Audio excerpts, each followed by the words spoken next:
Kamusta mga chong? Magkakabit tayo ng bolt dito sa ating plate number kasi tie strap na lang ang nakakabit dito. Nawala kasi yung bolt nito kaya ito muna yung kinabit ko pansamantagal.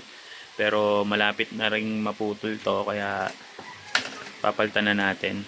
Bale, ito kakabit natin na bolt mga chong, in order ko sa Shopee. Ngayon ko palang mabubuksan kasi sobrang busy natin.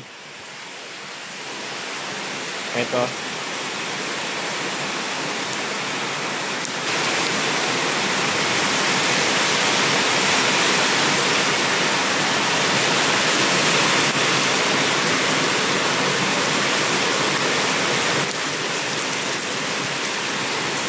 Ito mga chong ang ikakabit natin dito sa ating Honda Click.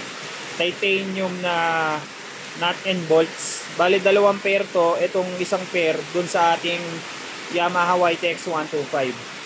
Doon natin ito ikakabit. Bali itong isang pair dito sa ating Honda Click 125i. Alright mga chong, medyo tumila na yung ulan. Kabit na natin tong nut and bolts na binili natin sa Shopee. Sa mga naghahanap ng ganito klaseng bolt na pang plate number, lalagay ko na lang yung link dyan sa description para i-click nyo na lang, order na kayo, tapos check out nyo, ganun lang kasimple. Bale, ito nga pala ay 70 lang, pares na. Bagay na bagay sa kulay ng motor natin to. Kabit na natin to, bale ang kailangan natin dito ay wrench na G's tsaka itong Allen. Not sure sa size netong allen na gagamitin natin. Bale, star allen kasi meron tayo dito. Nagkandawalaan kasi yung mga allen ko. Bale, tanggalin muna natin tong tie strap na sinalpak natin dito.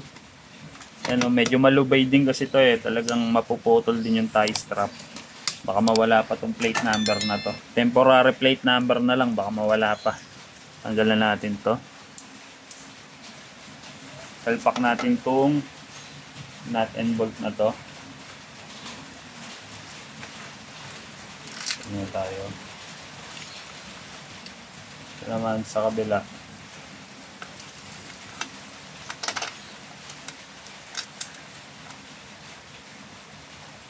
Pantayin lang natin.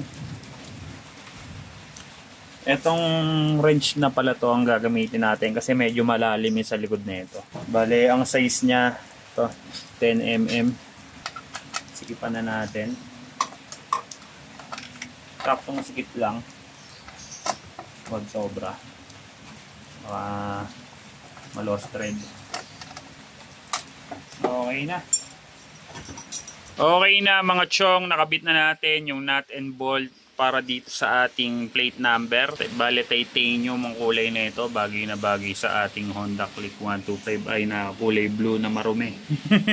Di pa nalilinis Pero yon, ganun lang magkabit ng nut and bolts. Bale, ulitin ko lang, 70 pesos lang to, pares na. Lalagay ko yung link dyan sa description para i-click nyo na lang kung sakaling naghahanap kayo or kung sakaling bibili rin kayo ng ganitong klaseng nut and bolt para sa inyong mga plate number, no? Palitan nyo na yung mga tie strap nyo kung tie strap lang ang nakalagay. Yan, o kaya kung gusto nyo ng gantong kulay, yan, ganyang kaangas. Yan, click nyo na lang.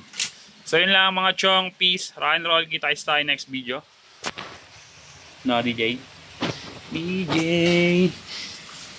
DJ, may muta. Sabi mo DJ, subscribe, sabi mo. Yun lang.